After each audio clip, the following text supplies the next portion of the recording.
If you are considering the hospitality training, we have a very special guest with us that will be there.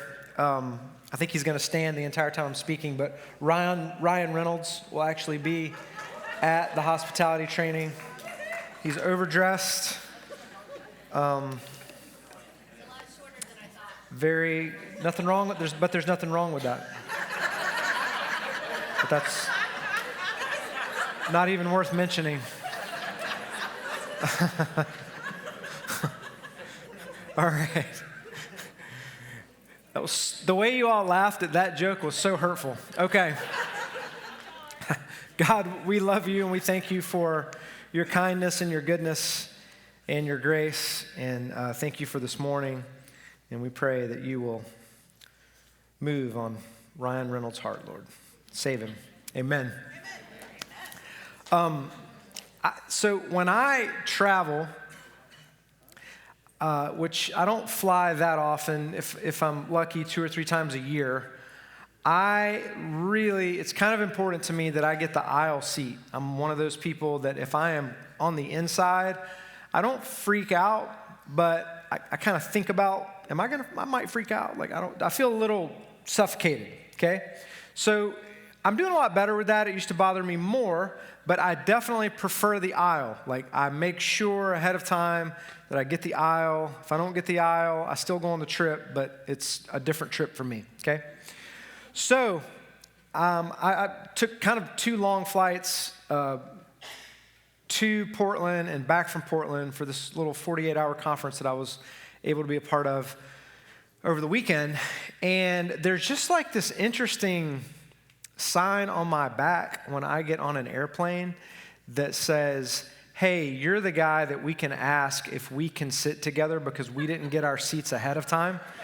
And we're scrambling, and we need you to now change your plans and your important aisle seat so that we can be together, right? So that happened to me the last time I flew, and I was like, well, I've got to be servant-hearted. So I gave up my seat and ended up in a really bad situation. I'm going to be honest. That was a very uncomfortable flight, okay?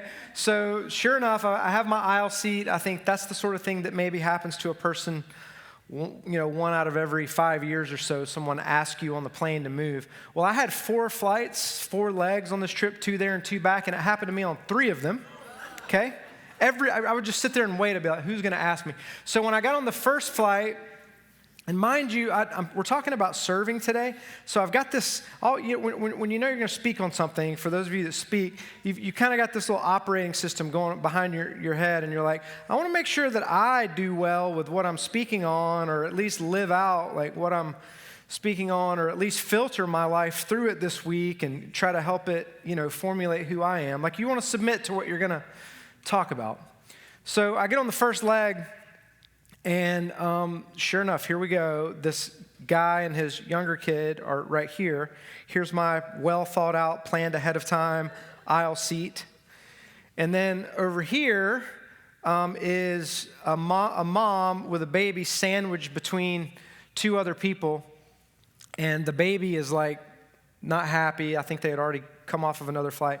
So the husband says, hey, if it's okay, I was just wondering if we could ask you. So I'm like, oh, gosh. No, I'm sorry. I'm sorry, I kind of like the aisle. That was my response. So this is horrible, okay? So, and I'm just thinking, I don't like this person that I am, So, but I'm still sitting here because last time, I tried to be servant-hearted. So I'm sitting in the seat, and the guy is so nice. No, it's no worries, man. I get it. I figured you probably got the aisle seat because you like the aisle. No big deal. So I'm sitting in the aisle, and the baby is just screaming, and the mom's looking over. She goes, can you hand me this cup? And I'm like, you know how you're overcompensating? You're like, oh, can I help? I can make sure that this gets over there. And I'm just trying to be so helpful, but now it's just all guilt and shame motivated, right? So we finally get the kid somewhat calmed down over there, and the inevitable happens. We get 30 minutes into the flight, and the dad looks over to me and he goes, so, what do you do for a living?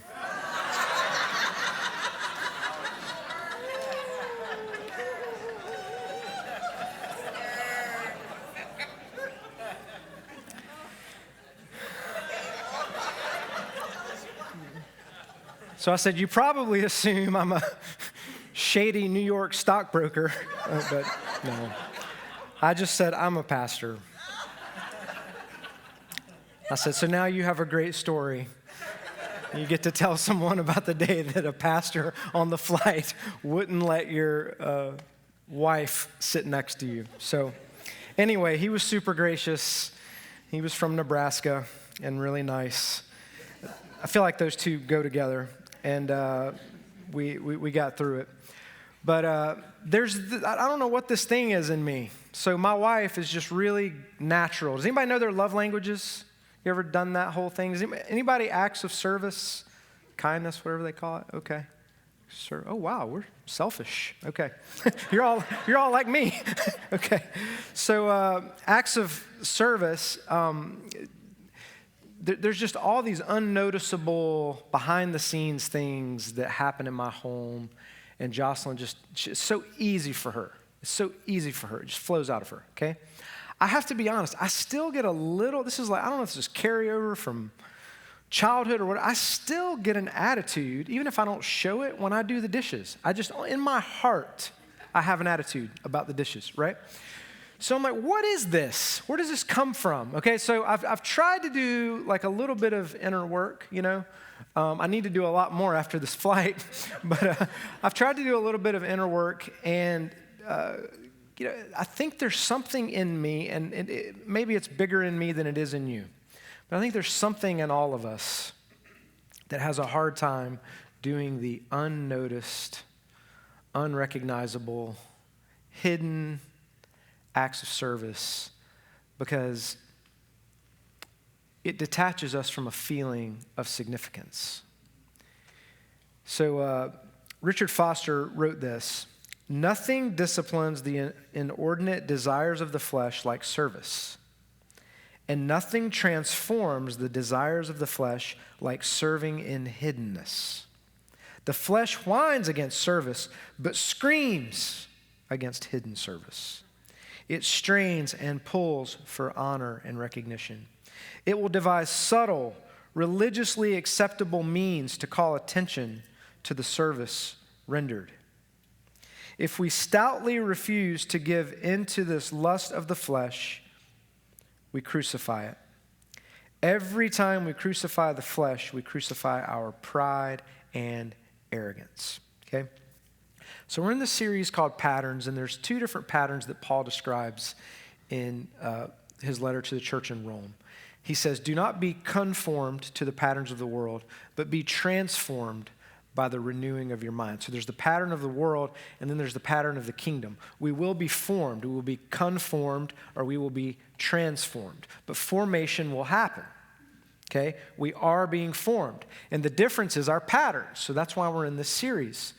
So when you think about the pattern of service, okay, now this is different depending on really, I believe, which country you're in. But if you think about our country, our culture, I think our country is great, so don't hear this as a knock on America, but we are a capitalistic society, okay? That's the way that our country operates. That's the way that our culture operates. And in a capitalistic society, everything we do is measured and assigned a value. So you can fill in the blank here. Time is money, and money is green. Time, you're right, okay? Time is money, and money is time, all right? So now, how long do you think that statement has been around?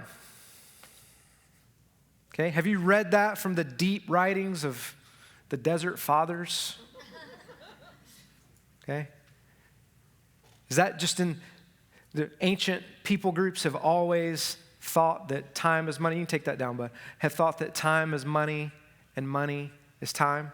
No. Now, I'm not saying that that's necessarily putting a value on our time. I think that time has always been important.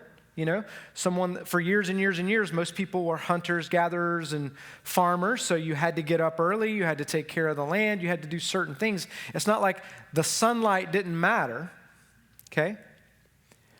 But in our culture, we have quantified and assigned a value to time. The phrase, my time is valuable, okay? Now, I'm not arguing that this phrase is wrong, but just let's be aware of our cultural patterns here, okay? Let me throw out one that we're all familiar with, community service hours. Okay? Community service hours. Community, so your community, service, serving your community with your time. Community service hours, okay? Our culture, now this is a gross maybe reduction here, but our culture has turned community service into one of two things. Either to build your vita or your resume, get all the community service hours on the front end so that you're the most presentable for whatever, or punishment for a wrongdoing. Okay? Serving our communities has been deformed into personal benefit for the servant or penance for wrongdoing. In other words, service has become a form of social currency. Okay?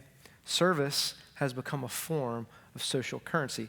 Naturally, that's the way that we're going to view that if we're not careful. If the pattern of the world takes hold of service, we will figure out a way to qualify it, quantify it, and use it to build ourselves. And in and of itself, if you're trying to go to college, you're going to have to do community service hours. If you're on probation, you're going to have to do community service hours. That's part of the deal. But it's interesting the way that we have allowed the word service to become so overtaken by our culture that it's become this social currency. John 13, 1 through 17. It was just before the Passover festival. Jesus knew that the hour had come for him to leave this world and go to the Father. Having loved his own who were in the world, he loved them to the end. The evening meal was in progress, and the devil had already prompted Judas, the son of Simon Iscariot, to betray Jesus. Jesus knew that the Father had put all things under his power and that he had come from God and was returning to God. So he got up from the meal, took off his outer clothing, and wrapped a towel around his waist. After that, he poured water into a basin and began to wash his disciples' feet, drying them with the towel that was wrapped around him. He came to Simon Peter, who said to him, "Lord, are you going to wash my feet?" Okay? I want to stop right there for just a second. There's a lot of cultural context around what's happening here, but let me say it as quickly as I can. Not only was it only the job of the servants to wash the feet, there were some conversations that were happening during this time about whether or not only Gentile servants, so only non-Jewish servants, should be the ones that should wash someone's feet. It was low from a societal standpoint of a thing to do. So they would have all been reclined on the floor with a little table, okay? Not so that, the famous picture of the Last Supper that's beautiful, but, he wasn't looking at them while he drew that. That was hundreds of years later. It wouldn't have looked like that. It would have been more on the floor, on little mats, probably leaning on their left arm, talking. So really intimate. And then the highest profile person in the room, okay, like, we have submitted ourselves to your teaching. We call you rabbi, which basically just means they called him teacher, like completely under his authority. Gets up and starts to wash their feet, right? So it's just hard to think through because we have shoes, but just mud and animal drop, just all of that when they walked through these communities, these little bitty towns, okay? So we're not talking about like just, once over on their feet. So this would have been awkward, very uncomfortable. I was thinking about your testimony if the lady that you wanted to meet would have just gotten down on her knees and took your shoes off and started washing your feet in the restaurant. Really uncomfortable. So Peter, I think, as I've tried to study this a little bit, I think Peter was a little disgusted by what was happening. Are you seriously about to wash my feet, man? Why? Well, that was extremely threatening. Okay? So these guys were still trying to get their mind around exactly what Jesus was trying to tell them about who he was and why he was here and what he was about. Okay? They had a framework for a Messiah, but that meant this guy's going to be the new king. He's going to be an earthly king. He's going to overthrow Rome, is what they likely thought, the oppressor of the day. And he's going to rule and reign. We are his chosen ones that are going to rule and reign with him. And this is amazing, and we're all going to be honored, and we're all going to be thought much of, and it's going to be this wonderful thing. So this guy that has chosen you, and you've kind of attached yourself to him and his authority and his power and his recognition. If he does that, that's really uncomfortable, because it's like, you can't be about that, Jesus. That can't be the way that you operate, because that's not what I signed up for. I signed up to be on the Messiah's team. I don't want to be on that team. I want to be the one, like, we're going to win, and you're going to establish your kingdom, and we're going to live in the palace with you. So that's where I'm at. So this can't be the way you're doing things. So Peter actually Jesus was actually being kind of inappropriate. So Peter was actually responding appropriately. Just, whoa, this is for the servants. Hold on. Calm down. Okay? So Jesus replied, "You do not realize now what I'm doing, but later you will understand." Okay, like, this is just entry level. I'm here to give all of me. I'm here. You don't even understand how humiliated I'm about to be. You have no idea how low I'm prepared to go. Okay? But later you'll understand. "No," said Peter, "you shall never wash my feet." Jesus answered, "Unless I wash you, you have no part with me." Like, this is, you can't be a part of what I'm recreating here unless you let me serve you this way. Right? You have to let me serve you this way. Okay? So when he had finished, and he goes, then wash all of me. You know, Peter always he always just amps it. "No, Lord," Simon Peter replied, "not just my feet, but my hands and my head as well." And Jesus answered, "Those who have had a bath need only to wash their feet." This would have made a little more sense to Peter, because before you went to a nice dinner, you would have taken a bath, and the only thing that would have been dirty would have been your feet on the way over, because you wore sandals. He said, "The whole body is clean, and you are clean, and though not every one of you." So they had all professed faith in him. They were with Jesus. They were clean. They just needed a good foot washing. But he goes, "Not all of you," because he knew about Judas was going to betray him, and that's why he said not everyone is clean.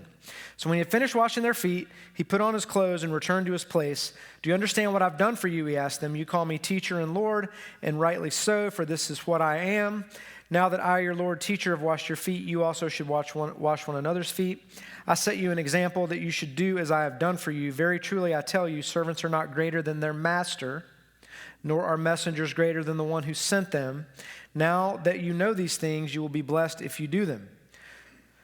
Okay, jump down really quick to Matthew 20, 24 through 28, because this is the same idea in the same vein of teaching here. "When the 10 heard about this, they were indignant with the other two brothers. Two brothers had gone to Jesus, tried to do like a power play, and said, 'Hey, when you rule and reign, can we be at your right and your left?'" These two brothers, okay? So Jesus called them together and said, he's like, "Everybody huddle up. I know you're angry that these two just jockeyed for power, but everybody bring it in, okay? You know that the rulers of the Gentiles lord it over them, and their high officials exercise authority over them. They're oppressive. Not so with you.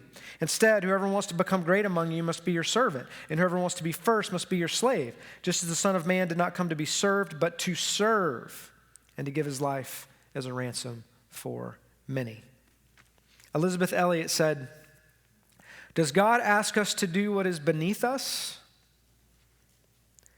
This question will never trouble us again if we consider the Lord of heaven taking a towel and washing feet."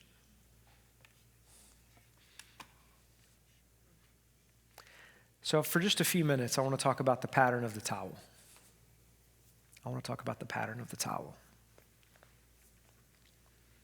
This is the first thing. First, we must receive the foot washing.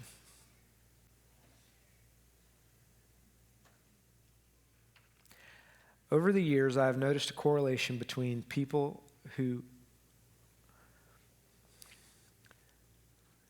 I think I can say it this way. I've noticed a correlation between the people who are more inclined to serve and respond to need can have the hardest time receiving it. Okay? Those that are so inclined to respond to need. And you go, what's that about? Well, there's all the things. There's all the reasons. Okay? Sometimes we can serve as a way to avoid vulnerability. To be served is vulnerable. To be served this way is extremely vulnerable. To be sitting in that circle, and you know that this guy's called you out of whatever life you were living, which is all of us. That was the disciples. Jesus had called them out of whatever they were doing. All different avenues of life. And you sit there while this guy that you know is literally has it all together. Not like some of us pretend to have it all together. This guy actually has it all together. So he's washing your feet, and you can't really contribute. Well, maybe when you're done, I'll wash yours too. And but what do you say? What do you say when Jesus is washing your feet and all that you can contribute to that interaction are the unclean feet that make the washing necessary? That's what it's like to receive mercy. Okay? So the first thing we have to do is we have to say, Jesus, I'm gonna let you wash my feet because that's how it starts. You serve me. You serve me. Okay? And for some of you, for all of us, that's hard. For some of you, that's really hard. To be vulnerable and be like, well, and God, and I could do this if you do this. But it starts very helpless. It's mercy. Okay? It's mercy. The second pattern of the towel truth that we need to understand is that the social economy of the kingdom is not transactional. I already told you. So if you think about what I was saying earlier about community service hours, okay, you gain those hours and then you can cash them in, right? It's social equity, if you will. Okay? But the kingdom doesn't work that way. It's easy for us to do favors, or easier for us to do favors. It's easier for us to build alliances. It's easier for us to say, you scratch my back, I'll scratch yours, you do this and I'll do that. You help me figure out this part of my job that I'm trying to push through, and next time when you come around, we'll give you a discount, right? Like, it's easy to do that stuff. And there's a space for all that business and all that. I'm not saying that that's a negative.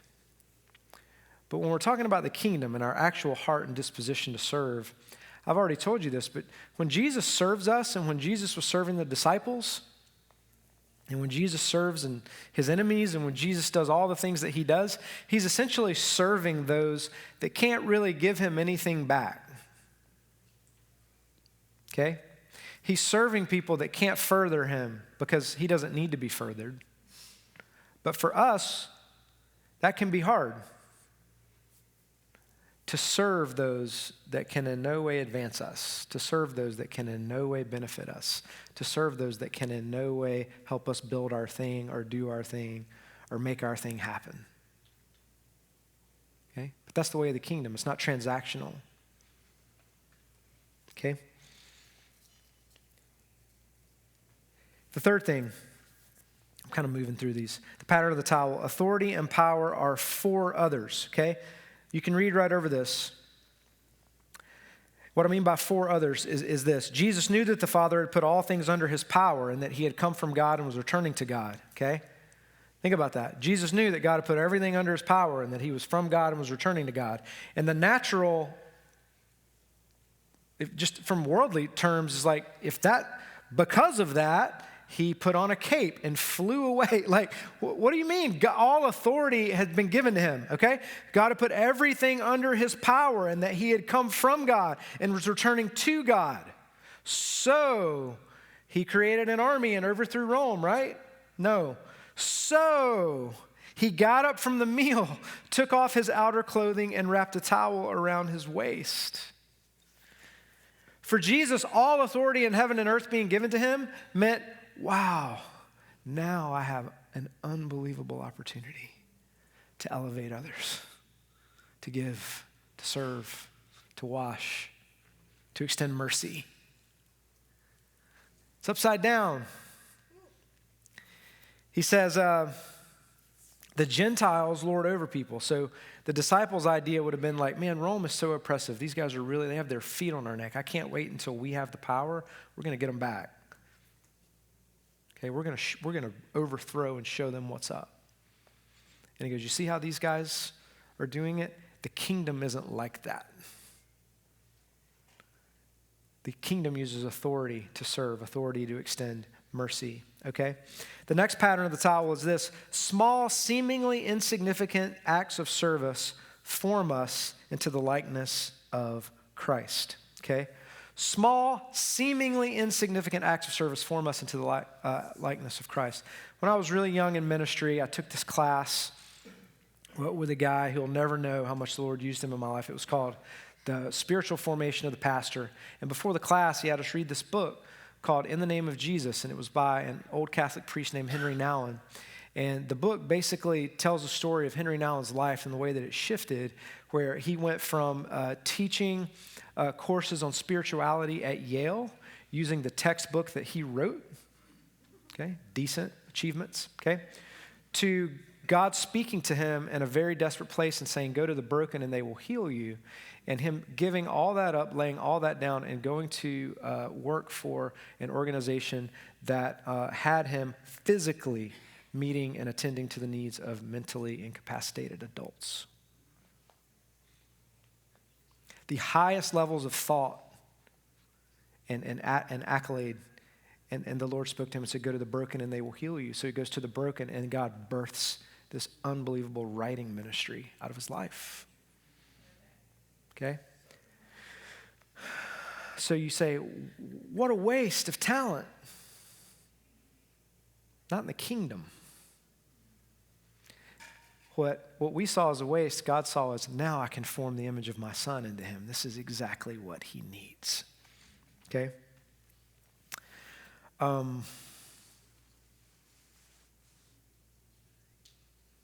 Okay. I feel like Satan hates to see us serve one another. Okay? He's created these patterns of self-service and advance yourself, you know. And I really feel like he hates to see us serve one another because he is the most self-absorbed being that exists. A complete narcissistic creature. Just a black hole of self-worship. So the idea of us giving and serving, I mean, the oppressive reigns that are happening in this world right now, anywhere there's oppression and domination, it's the pattern of the world, which is the prince of the power of the air. It's satanic, okay? So when we give and when we serve, it's so counter his kingdom, okay? So I want to give you just a few practical examples here. How do we live? Okay, so I've kind of given you like the heart behind the pattern of the towel. How do we live the pattern of the towel? The first is this, just in all of our relationships, okay? In all of our relationships.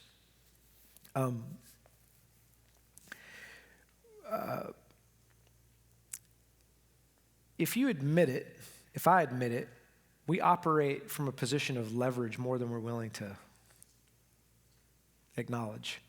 Upper hand, sway. We like to have something over people, or we like to know that we're at least in the black, not in our, what is it? In the red. But thinking about this idea of the towel in all of our relationships and our friendships, are we ready to serve? In our marriages, are we ready to serve? In our parenting, are we ready to serve? In our dating relationships, are we ready to serve?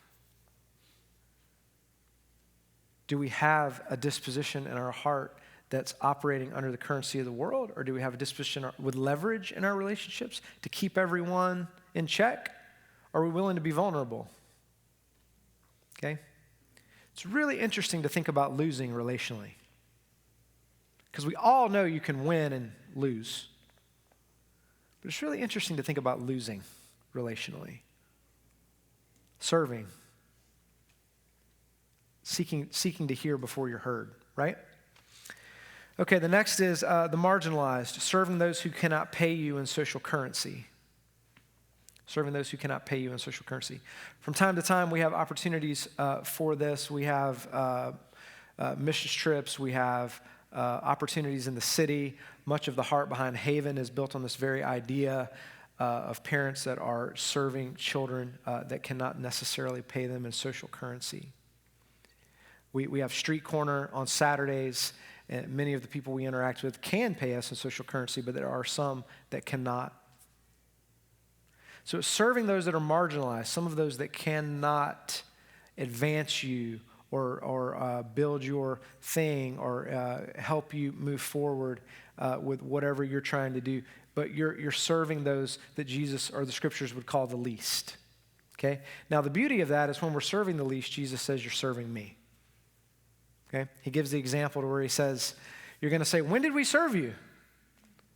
He gives like this real, like, when did we serve you? And he said, when you were caring for the marginalized, when you were caring for the poor, when you were caring for the oppressed, when you were caring for those that no one else would care for, that's when you were serving me, because I'm the only one that saw what you were doing, and my heart is with them. So the marginalized, okay? Here's one, work, connecting our work to servanthood. Okay? I'm going to walk through these really quick. Oh, you know what? I don't have a slide for these. I'm going to read them for you right here, okay? So connecting our work to servanthood. Let's say you're a mechanic. You serve people by participating in their ability to transport themselves and or their families, okay? Let's say you are a realtor. You serve people by joining God's work of providing a home and shelter. Let's say you're a software developer. You provide a service to your clients that enables them to serve their community with more ease and effectiveness. Let's say you're in sales. You offer a product to humanity that you stand by and believe will help them thrive. Let's say you're a bank teller. People trust you with their resources to your organization, and you help them manage and steward their resources. Let's say you're a teacher. You serve families by shaping the lives of children and teenagers so that they are prepared for life. There's a way to position your heart in everything that you engage in, including your work, with I am actually here to serve. I'm not first and foremost here for what I can get out of it. I'm here first and foremost for what I can contribute to the good of society. I can be salt and light even through my job, okay? And then this is a hard one. We serve our enemies. Now, in certain parts of the world, there's real enemies. Very seldom do we encounter real enemies here. But the way that our society is positioned, I think we have a opportunity as the church to step in and say, let's redefine what that looks like. So maybe you see someone as a political enemy or religious enemy. Maybe you have a coworker that's coming at you, trying to take you out, literally trying to get you fired. Maybe it's your next door neighbor, right? Okay? Just because you live in a neighborhood doesn't mean that your neighbors are kind, okay? So you have an opportunity to serve your enemies. And you go, well, I don't know that Jesus is necessarily calling me to do that. Well, look at verse 11. For he knew who was going to betray him, and that was why he said, not everyone was clean. So if it's me, I go, he knew who was going to betray him. So I stare at Judas very awkwardly until he leaves, right? So I can do this foot washing thing. But what's the next verse? When he had finished washing their feet, he put on his clothes and returned to his place.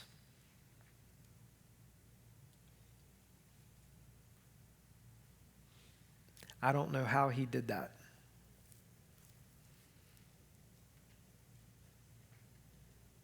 I don't know how he scrubbed and scrubbed until Judas's feet were just as clean as everyone else's, even though Judas's heart had become so dark and he had literally been demonized.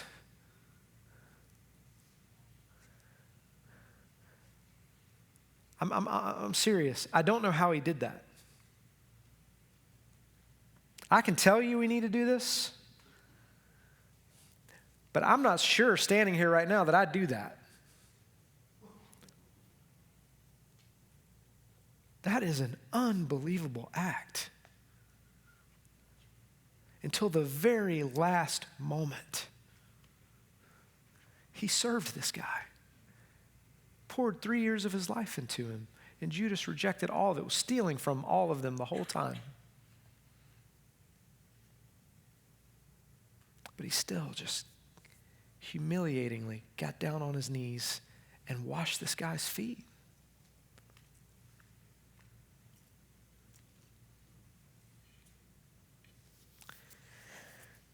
And then, certainly not last, but you serve within the church.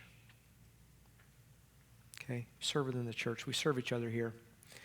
If you received, a few weeks ago, we started this whole series with Say Yes. And there were so many opportunities there that you can serve. And I said it to you that Sunday, and I'll say it to you again. Some of you just have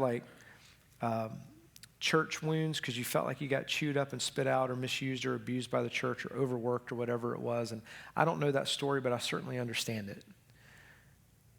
But I want to tell you two things. First of all, that's not our heart here. Our heart is we care more about who you are than what you can do.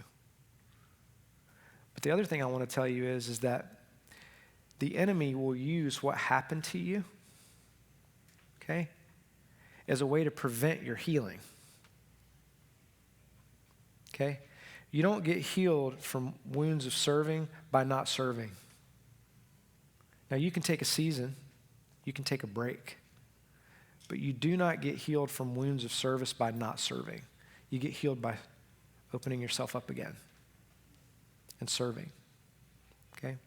So you can look through, and we're communicating all the time about the needs in our church, and many of you guys have stepped into unbelievable things over the last few weeks. But this is the church that you're a part of. This is the community that you're a part of. And some of us are serving and some of us are not. Okay? Some of us are serving and some of us are not serving. And I think the idea is that all of us are serving and that all of us are giving to each other with the heart that Jesus gives us. I want to close with this. Mother Teresa said this. I call her Mama T, which is a extremely disrespectful thing. If you're Catholic, I apologize, okay? But nevertheless, Mama T said this. I must be willing to give whatever it takes to do good to others. This requires that I must be willing to give until it hurts. Otherwise, there is no true love in me, and I bring injustice, not peace, to those around me. She must never know that I didn't give up my seat on the airplane.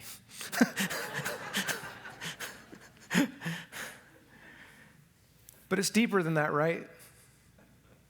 Like, do we have a heart to serve? I think about Fernando and Rose, who have, I had an opportunity to go to Brazil with them earlier this year, but they're going to Cambodia this week. They leave in the morning, and they're going to go to an orphanage filled with young ladies that have been rescued. Okay? And Pastor Luciana, that has created this orphanage, they all call him Dad. Okay? They call him Dad. And yes, you could say that means a lot to him, but if you think about what he's giving himself to and what they're going to go join in and give themselves to and what many others that work in that community are giving themselves to, it's the marginalized. You don't really, serving in this way, it can't be about you. It has to be about something bigger than you. It has to be about others. It has to be about what's right. It has to be about justice. So these two are going to take a towel. When we come forward for prayer, I want Rose and Fernando to come forward. I think about our group that just responded and went and did hurricane relief. Some of them are here this morning, Graham and Mac, and I know they don't want me to recognize them, but they just responded and they went and they served. And they served people that they may never see again. They served in homes that they may not have met the homeowners. They did things that people will never know that they did, but they just responded and they served. And they gave their time, and they took time away from their families, they took time away from their schedule, time away from their life, and they just gave of themselves. And I would imagine about day 2 or 3, it began to hurt. Okay? You watch these videos and you see recaps of these things and it looks really romantic. Look how the world was changed. But the daily grind of it takes from you. It hurts. True service hurts. But it is. Jesus says, if you do like I do, you will be blessed. How could there ever be a blessing for me in serving you? How could there ever be a blessing for you in serving me? The blessing is that we get freed. It's all right, Hugo. The blessing is we get freed from our self-centered, egotistical, I'm only worried about me selves, which is a prison. Okay? It doesn't feel that way in the moment, but it's a prison. Self-centeredness is a prison, and freedom is out there. Freedom is in giving. Freedom is in loving. Freedom is in sharing. Freedom is in being open and vulnerable with our lives, okay? So this is a pattern that should be a part of your life. This is a pattern that should be a part of my life. We should walk out and commit to living in service here, out there, in our homes, in our work, wherever we interact. We should be willing to give until it hurts, until we feel the pain, okay? Would you stand? So we were running a little bit behind. If you have children in the back, one or both of you needs to go get them now before we move into prayer. But if you're able to stay, here's my first invitation. For those of you that need to receive a foot washing this morning, you're also welcome to bring your children back in here, by the way. If you need to receive a foot washing this morning, we want to open it up around here for you to come down and you say, Jesus, I want my heart to stay tender. I want my heart to stay vulnerable. I want to receive your mercy. You come down and receive we want to pray over you. But maybe you walked in here with any need whatsoever, anything going on in your life, anything going on in your family, anything going on for you personally, and you go, I just need to come forward and open myself up to God. But we have people that want to serve you through prayer. So prayer ministers, you guys can come down. And then I want to pray, and then anyone that needs prayer, wants prayer, is open to prayer. I want to invite you to come down. God, we love you. We thank you for this morning. We thank you for your Spirit.